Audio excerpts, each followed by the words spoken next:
இது நம்ம வீடு, நம்ம ஏரியா. எவன் வர்றது? வந்து பாக்கட்டு, அப்புறம் தெரியும் அவனுக்கு. கோபக்காரருக்கு அவரு மிலிட்டரி ஆளுங்க அவரு. மிலிட்டரிங்க அவரு. மிலிட்டரியில எடுத்தாங்க. தெரியாம எடுத்தாங்க. தெரியாம எடுத்தாங்க. லைக் போணும். காலையில ரெடியாருன்னு சொல்றாரு. அவர் பேச்சே சரியில்லைண்ணா. எங்க போற? எங்க போற? இப்படி போ. போடா. ஆபீஸ்க்கு போடா. ஓகே. அப்பா அம்மா கூட சேர்ந்து இருக்கேன்னு நினைச்சு சந்தோஷப்படணும்ல. இப்படி பயந்துட்டே வான இருக்க முடியும். இறங்கு. ஒண்ணும் பண்ண முடியாது. இறங்கு போய்டா. ஒண்ணும் இல்ல, நீ போய்டா. பயப்படாத. பிடிக்காத விஷயத்தை அவங்க பண்ணக்கூடாதுல்ல.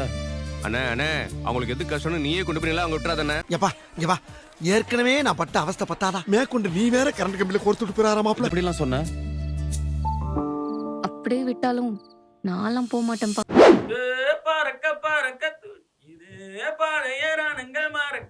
போன வேகத்தில் திரும்ப வந்துடும், எனக்கு நல்லாவே தெரியும்.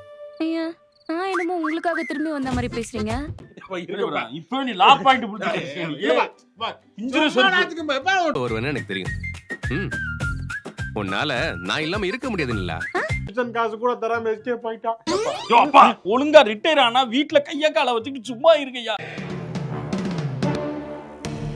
என்ன சும்மா விட்டுருங்கன்னு சொல்லிட்டே இருக்க? விட மாட்டீங்க. மாதிரி அசிங்கமா கத்துற நீ பாடுற. சரி. நீ கத்தி கத்தி ஊர்ல இருக்க எல்லா பேரும் இந்த மாதிரி கத்துறாங்க. கிளம்பு. எதுவா இருந்தாலும் வீட்ல போய் பேசிக்கலாம். கிளம்பு கிளம்பு. அப்பா விடுங்கப்பா. நிலா. விடுங்கப்பா. வரல தான் நான் கேக்கல. நல்லா இருக்கும் ட்ரைலர். இப்படிதான் படமும் சொன்னீங்க. வா நம்ப மாட்டேன். பேசாம எனக்கு சோழனை கல்யாணம் பண்ணி வச்சிருங்க.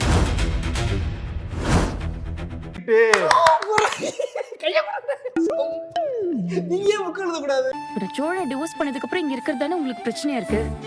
அதை நான் சரி பண்ணிக்கிறேன்பா.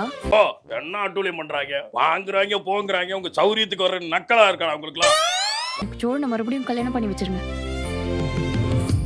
அப்ப நான் இந்த வீட்டுல இருக்கலாம்ல. என்ன மாப்பிள முந்தா நேத்து வரைக்கும் தூக்கல தூங்குற மாதிரி பேசிக்கிறீங்க. ஜாலியா இருக்கே.